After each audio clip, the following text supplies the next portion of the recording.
Hi, I'm Katie Ziskind. I'm the owner of Wisdom Within Counseling and Coaching.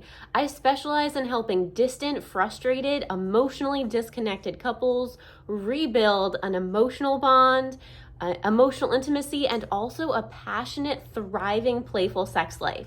So if you're looking to get started rebuilding your marriage and falling back in love together, you can work with me at wisdomwithinct.com. That's wisdomwithinct.com. Today's video is all about understanding sexual rejection. So one partner is feeling emotionally disconnected. That is oftentimes a root piece underneath sexual disconnection. So there's loneliness, there's sadness, there's hurt, there's resentment that has built up. And that causes a strain and a crack in the marriage foundation. So we're going to talk all about the many pieces of the pie of how I would help you rebuild a healthy, loving, amazing physical and sexual life in your marriage or sexual intimacy. So we have a couple different types of intimacy. We have essentially recreational intimacy, which is like going for a walk together or spending time doing something you enjoy together. We also have cognitive intimacy, which is thinking about paying your mortgage together, sharing financial goals, or even figuring out which daycare your kids are going to go to. You might also enjoy reading the same book or talking about, a shared business plan. And then we have emotional intimacy, and I work with couples that need help, need specific techniques and skills to rebuild emotional intimacy and sexual intimacy. So the emotional intimacy is a positive source of fuel for your sex life. So think of like if your gas in your car, like if you're driving a car and it has an empty gas tank, that's your emotional intimacy. If you are out of gas, you're going to have to stop at the gas station and refuel that emotional intimacy in order to have fuel for sexual desire and sexual arousal. And this is specifically for long-term couples. So if you've been together 10, 20, 30, 40 years, this applies to you. Even if you've been together maybe 5 years plus. So this is past that honeymoon stage in your relationship where you've been through some tough stuff. You've been through some trauma, loss, grief. You've had health issues. You've had body pain. You've gone through some major traumas. Maybe you've had kids. Maybe you've gone through some really big, difficult things in life as a team. So now we're really needing to rebuild that emotional intimacy. So think of emotional intimacy as the fuel, as the foundation for your sex life. So emotional intimacy means developing empathy skills. A lot of times couples that I work with are stuck in stonewalling and the silent treatment.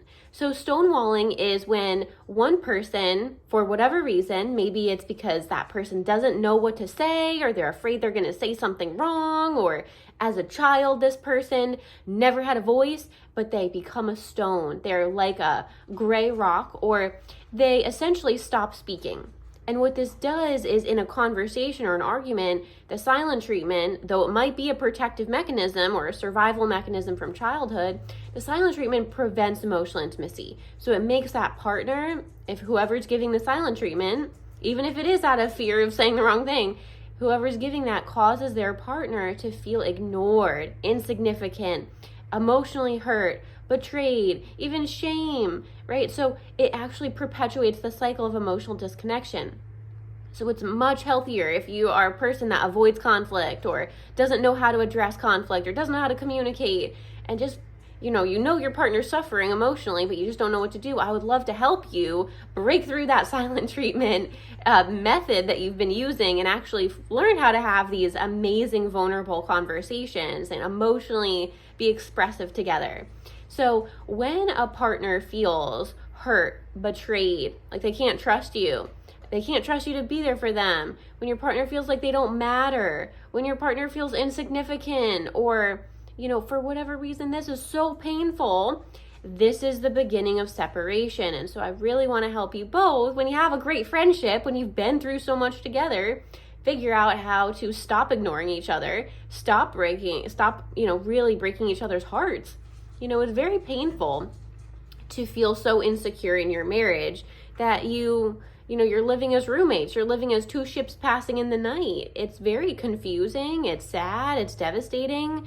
There's a lack of sex and there's a lack of emotional connection. So through the process of relationship therapy and coaching, you can develop healthy communication skills, and you as a person can help your partner feel loved, supported, appreciated, important, and also help your partner feel safe expressing their sexuality to you, which is a huge piece.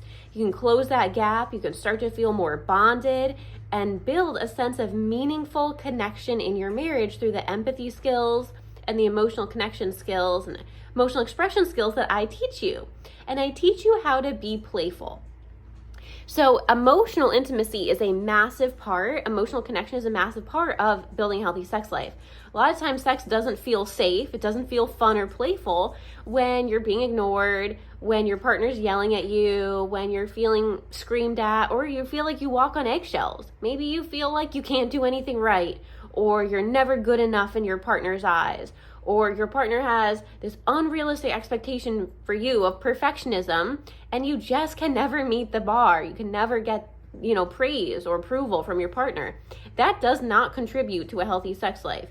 Instead, that creates the cycle of sexual rejection, sexual avoidance, and a sexless marriage. So I give you an opportunity in our sessions to fill this gap and build a sense of playfulness, emotional intimacy, and sexual intimacy. When we look at sexual rejection, another piece is understanding the impact of shame, guilt, and sexual anxiety that gets perpetuated by a strict conservative and religious upbringing. So this means that you have to look at your childhood. Did your parents talk with you openly about masturbation? Did your parents talk with you about your sexuality? Did your parents or caregivers talk with you about consent or your body boundaries? Did they talk with you about what happens when you ejaculate? Did they talk with you about sperm? Or did they talk with you about what the clitoris is? Oftentimes we grow up in strict conservative and religious environments, and even environments where there's no sexual education at all. And if we do get any education, it's putting a condom on a banana for 5 minutes, or fear-based messages like masturbation is dirty or taboo, or sex should never happen before marriage, or don't let anyone touch you or you will immediately get pregnant. Or if you have premarital sex, then you will, if you have premarital sex, then you will go to hell, or there's this sinful nature.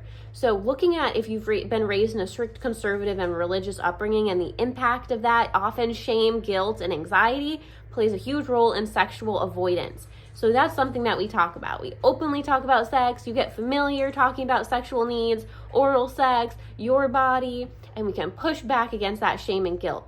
So if you're interested in breaking the cycle of sexual avoidance in your marriage and rebuilding a strong emotional bond, I would love to help you do so. I'm a Gottman Level 2 marriage therapist, certified sex therapy informed professional, and I specialize in helping couples who never got any sex education, who never got any education on emotional connection, build an emotionally intimate, sexually intimate marriage after years of the ice age or years of disconnection. So we talk about all of this in our relationship counseling and coaching sessions.